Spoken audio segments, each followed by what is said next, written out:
Hello বন্ধুরা, আমি মাসুদ খান। আজকের আমার যে টপিকটি নিয়ে আপনাদের সামনে এসেছি, বিষয়টি খুবই স্পর্শকাতর। এই কারণে স্পর্শকাতর যে আমাদের যে প্রজন্মটি এখন সোশ্যাল মিডিয়া কেন্দ্রিক সৃষ্টি বা সব কিছু মিলিয়ে তারা চলছে, সেই সোশ্যাল মিডিয়াতে কতগুলো অসঙ্গতি আছে। জাস্ট আমি কয়েকদিন ধরে সোশ্যাল মিডিয়াতে আপনারা আমার মতনই দেখে থাকবেন যে হিরো আলম তার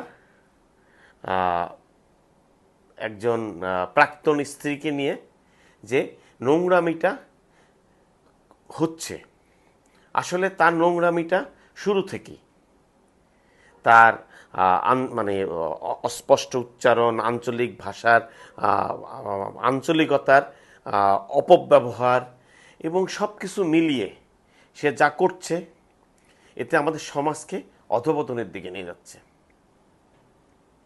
সে তার প্রাক্তন এক স্ত্রী, তার বাসায় গিয়ে তাকে মারধর, সে তাকে মারধর করছে, সেগুলো সোশ্যাল মিডিয়াতে একদম ব্যাপক আকারে ছেয়ে আছে।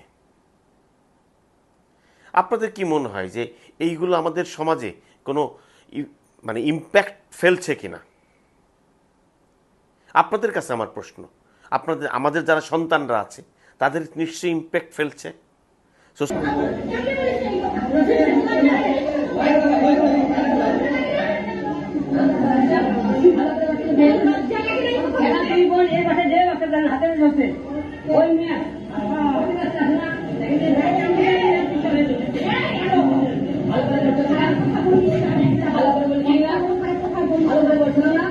তাদের সামনে হাজির হচ্ছে।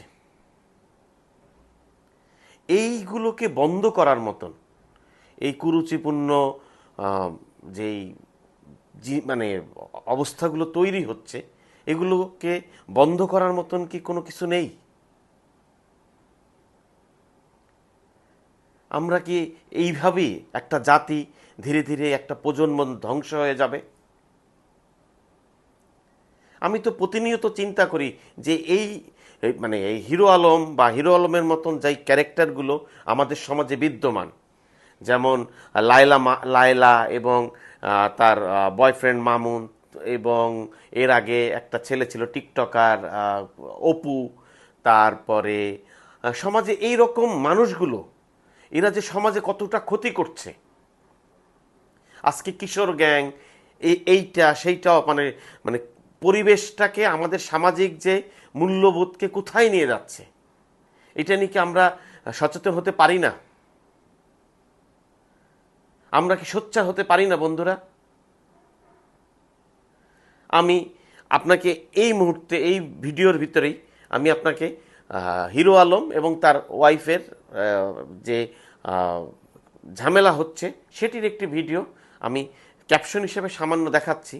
আপনারা দেখলেই বুঝতে পারবেন যে কিভাবে সমাজকে মানে ধীরে ধীরে ধীরে ধীরে একটার পর একটা গল্প, একটার পর একটা মানুষের এই নোংরামি আমাদের সমাজকে কলুষিত করছে।